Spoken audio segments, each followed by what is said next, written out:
by Jan Stropchevsky. Brussels, Reuters. Leaders of the 20 biggest world economies, G20, will debate this weekend how to deal with the unprecedented COVID-19 pandemic that has caused a global recession and how to manage the recovery once the coronavirus is under control. High on the agenda are purchases and global distribution of vaccines, drugs and tests for low-income countries that cannot afford such expenses themselves.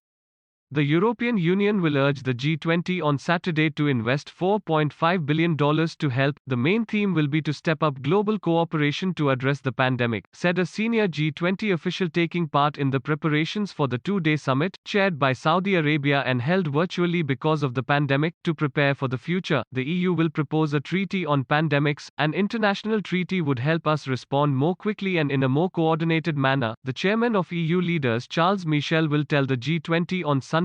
While the global economy is recovering from the depths of the crisis earlier this year, momentum is slowing in countries with resurging infection rates, the recovery is uneven and the pandemic is likely to leave deep scars, the International Monetary Fund said in a report for the G20 summit. Especially vulnerable are poor and highly indebted countries in the developing world, which are on the precipice of financial ruin and escalating poverty, hunger and untold suffering, United Nations Secretary General Antonio Guterres said on Friday. To address this, the G20 will endorse a plan to extend a debt servicing moratorium for developing countries by 6 months to mid-2021, with a possibility of a further extension, said a draft G20 communique seen by Reuters. European members of the G20 are likely to push for more debt relief is needed, Michel told reporters on Friday. Debt relief for Africa will be a main theme of the Italian presidency of the G20 in 2021. Trade and climate change. European nations in the G20 will also seek fresh impetus to the stalled reform of the World Trade Organization (WTO), hoping to capitalize on the upcoming change of U.S. administration.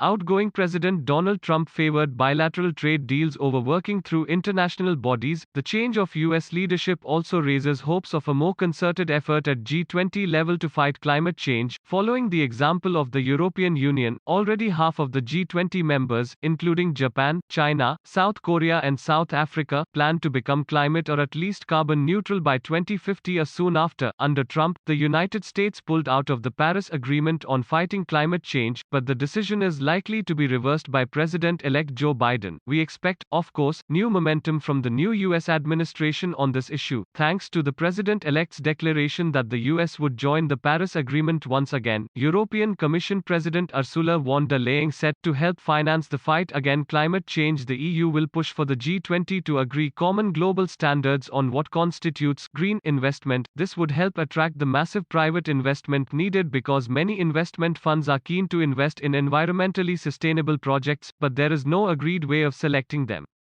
The EU is already working on such standards with the aim to have them in place by 2022, reporting by Jan Stropchevsky, editing by Gareth Jones.